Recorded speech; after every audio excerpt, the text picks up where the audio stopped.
Guys, welcome back to the channel. We are out ripping around again on another bike. Today, you guys, I am on more of a full-size bike here. You can see how long these forks are. It's actually pretty crazy. We have the pleasure of riding the Kingbull Rover electric bike today, and I'm excited to really get into it, get into the specs with you guys, and show you what this thing can do. Cool thing is, this is another soft-tail e-bike, and by that, I mean it has dual suspension. Suspension in the front and suspension in the back, which once again, dual suspension for these e-bikes, in my opinion, is just the way to go. First things first, you guys, when I first opened this thing up, the packaging was great. The thing was delivered in perfect condition. I had no issues opening it up, getting it all assembled, and per usual, the bike came with a manual, tools for it, and the charger as well. And I do believe Kingbull has an entire install video on their YouTube channel of how to put this whole thing together, and that's very helpful. If I can find it, I'll put that link in the description for you guys. But yeah, presentation was nice, build was super easy. I didn't have any issues with it at all. You guys shouldn't have any either. And then some of the things that stood out to me right at the beginning after opening this thing up is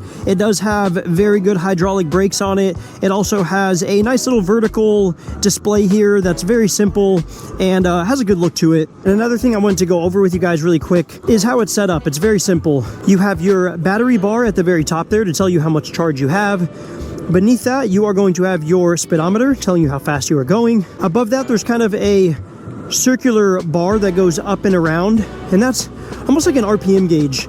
It'll tell you, it kind of follows with your speed. As your speed goes up, that bar is going to climb up higher around the curve there. Beneath that, you have your pedal assist mode you are in right there, 0 through 5. And then beneath that, you have your odometer. And one of the biggest things, guys, like I mentioned, is these forks on this bike are massive. They're nice and tall. They almost look like the length of a fork you would see on like a Honda Grom. Like they're big forks, much bigger than your standard. The bike seat is a little bit more cushy than most of these bikes are, which I really appreciated. That's always nice, makes it a little more comfortable. And the bike in general just feels like a much bigger and to be taken more serious, if that makes sense. All right, guys, so what we're gonna start with really quick is taking this thing right off into the desert to kind of feel what this thing can do in the dirt and in the ruts. I'm actually gonna turn around here and kind of take a different trail than normal, but it transitioned from the road to the dirt pretty easily. So as you can see, you guys, we're in some pretty ruddy stuff here. This is where a lot of ATVs, side-by-sides and stuff come out and go. So there's definitely some little jumps, some ruts and bumps everywhere, but no problem so far. I will say first impression for the suspension is it feels a little bit stiff, but even so, where it's at right now, it does not feel bad. And you guys, this bike is equipped with some huge tires, 26 by 4-inch tires. I feel like that's starting to become a little more standard for some of these bikes because I used to not really see them that often. In the last few bikes that I've reviewed, they're rocking these huge tires on them. So 26 by 4, and they are all-terrain tires. So again, they also do a really good job at helping absorb a lot of this off-road stuff when you're going on trails and things like that. So I give it a good passing grade here on the off-road test. That felt good. Felt like I could have kept going pretty much all day and not had any issues at all. So big thumbs up there. All right, guys, now you know the drill. We're gonna go ahead and turn around and get a speed test going for this thing. Way this is gonna work for you guys who are not familiar is I'm gonna go through all the pedal assist modes here and put the same input in pedaling and see how fast each mode is going to go. So right now we are in pedal assist mode number 1. We're going about 10.5 miles per hour. Wow, in 2, it kind of kicks in pretty quick.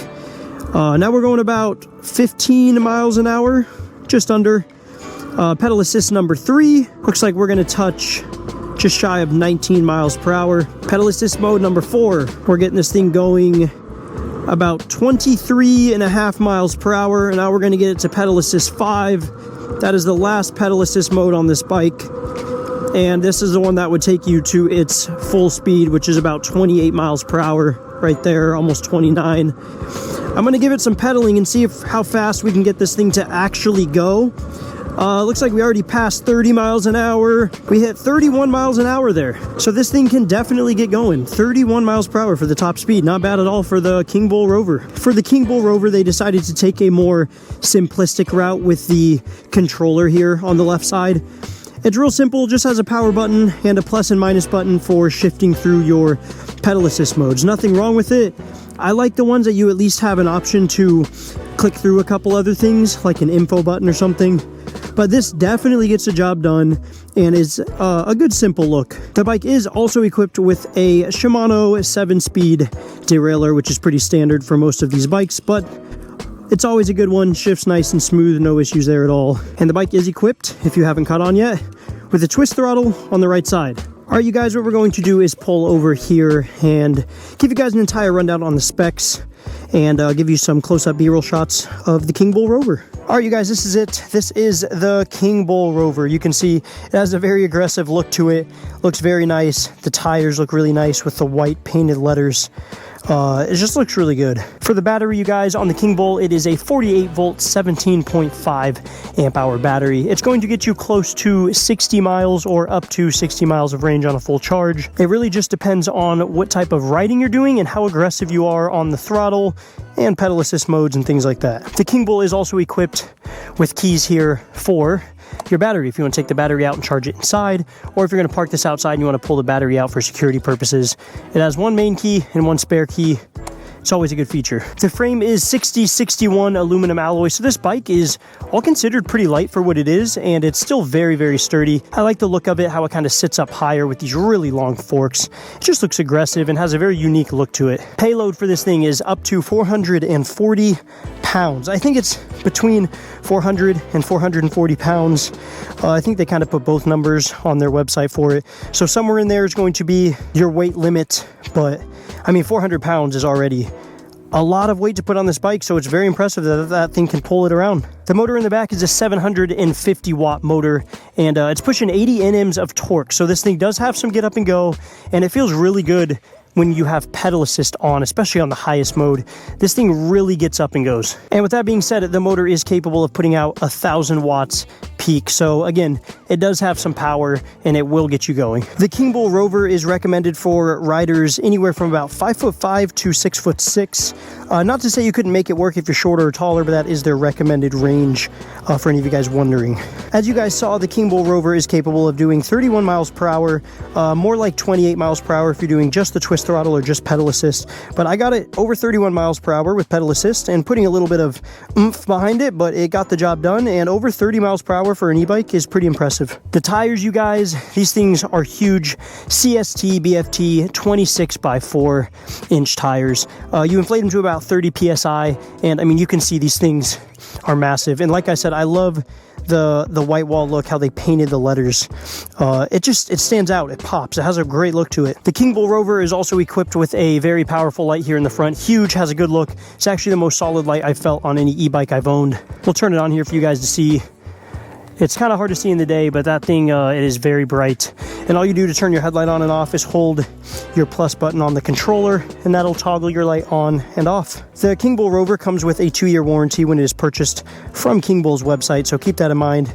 Great deal. It is also equipped with a reflector on each wheel and a reflector on the rear for safety purposes. The forks are equipped with 2 rubber boots on each side, so when you do crank out your steering all the way, you can see they're hitting the frame, so you're not going to damage any paint or anything with the forks slamming up against the frame. So that's definitely a well thought out feature there. And as I mentioned, you guys, hydraulic brakes, mineral oil loaded in these things, and they have a lot of stopping power. One thing I noticed is, depending on how long you're riding, if you don't hit the brakes for a while, it feels like the first time you pull them in, they're a tad bit mushier, and then the next time you pull them in, they feel firmer, but it could just be the brakes breaking in, as I haven't put a ridiculous amount of miles yet on my Kingbull Rover. But that's not even really a con. Even when they feel barely mushier, they still stop the bike with no problem at all. And you guys, this is the suspension for the rear here. This right here is what makes this bike a soft tail, and this is what keeps your rides off-road feeling so smooth. The rear suspension paired with the front suspension on the forks. Again, the Kingbull does a great job at keeping your ride smooth, all considered, and you're pretty much able to take this thing wherever you want. And guys, back here on the left side is where you're going to charge your Kingbull Rover. It also has a little power button here to click and see what your battery percentage is at. And then on this side, you're going to pop this open. That's actually your power button there to turn your battery on and off. So make sure you keep that thing off when you are done riding your Kingbull. And for all you guys wondering, the Kingbull Rover is sitting right around $1,300 right now. It is on sale. They have a sale going on. I will have a link in the description, so if you are interested, take advantage of the sale while you can. I believe these things normally are sitting at about $1,800 brand new. So $1,300, you're saving a lot of money. And for this price point, in that range of $1,300, just over $1,000, you are getting a lot for this bike and a lot of quality as well. So guys, that is it for the Kingbull Rover. I want to thank you guys for watching the video. Make sure to like and subscribe. And if you have any questions, leave a comment and I'll do my best to answer them. And I'll catch you guys next time.